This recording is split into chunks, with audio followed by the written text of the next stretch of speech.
DSWD Secretary Rexlon Gatchalian personal nga bibisita sa Northern Samar, ilabi na sa lungsod sa Katarman nga usa sa grabing napikuhan sa baha. Ano ang live report ni Femari Dumabok. Ben.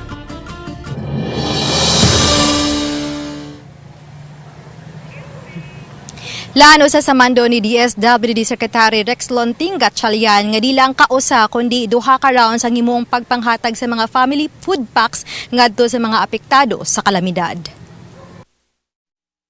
Dinhi sa Provincial Social Welfare and Development Office sa Northern Samar, bising ilang mga kawani o mga sakop sa Philippine Army sa pag-repack sa mga food packs. Ila kining iapod-apod sa uban pang mga apektado sa baha. Bato ni DSWD Secretary Rexlon Gatchalian nga sa labing uwahing report nga iyang nadawat gikan kang Northern Samar, Governor Edwin Ongchuan ganihang buntag. Ana-ana sa 111,558 ang mga pamilyang apektado sa tibok Northern Samar tungod sa kalamidad nga dala sa Shoreline ug LPA. Samtang gawa sa family packs, nasabutan nila ang paghatag og financial assistance. Hindi sa sapat yung isang round lang ng food packs, so dalawang wave yun. So all in all, that's around 222,000 na tuloy-tuloy na darating dito ang kanilang food packs.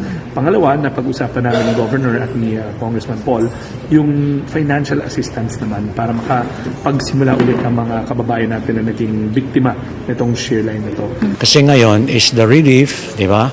So, may nakaplanado na 220,000 food packs. And then pinaplano na namin din pati yung cash assistance. Atol sa tigom nila ganihang buntag, gipahibaw si DSWD Secretary nga doon na pagyoy mga interior portion ug bukirang bahin ang di pa maagian ug mao karoy gitutukan sa DPWH, military ug ubang ahensya sa gobyerno diha sa lungsod sa Katarman. Nagtutulungan po kami with AFP, PNP and private contractors at humingi na po kami ng tulong with MMDA and OCD para po madagdagan yung mga heavy equipments para po maklear yung aming mga 18 identified landslide areas. So, kumusta daw po yung mga residente daw po doon? As of the moment, wala pang kuryente, wala pang signal. So, yun yung mga issues namin na naharap. Pero, ongoing naman na yung operations. Samtang mato ni Governor Ongchuan nga aduna sila'y 7 nga natalang nakalas atol sa pagbundak sa kusog nga uwan dala sa Shoreline ug LPA. Duha niini sa landslide sa lungsod sa Pambuhan ug 5 sa lungsod sa Katarman. Ito po to official, no? Kasi wala pa pong death certificate. Very sure na po tayo because of the calamity. In fact, dito po sa Katarman, meron po tayong around 5 na unofficially na body count.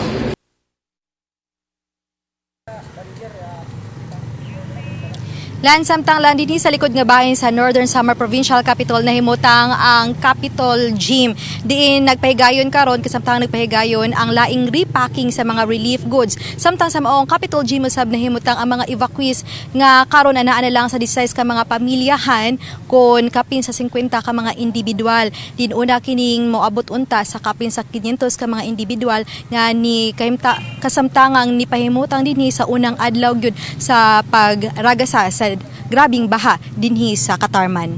Lan? Pero ako lang pangutana nining mga orasa, kumusta ang weather condition diha? Doon na pa ba'y pag-uwan o hulga sa pag-uwan nga posible nga musangpot na sa pagbaha? Lan kaganina no mga pasado alauna hangtod sa alas 3 karong hapon nakasinati gyud ta og moderate to sometimes heavy nga pag-ulan dinhing dapita muna gina-observe sad nato katong ubang mga barangay nga badly hit like katong sa barangay Ipil-Ipil, barangay Mulave ug sa barangay Bangkiruhan. Hinuon lan dali raw sab nga ni undang ang ulan gani karong mga panahon na makita na sa ko ang likod siguro dinyo makita din ha pero ibabaw sa bahin ining Northern Samar Provincial Capital makita na ang buwan nagpasabot nga wala na pagpanag-om sa pagkakaroon lan. Okay, salamat, Femari Dumabok.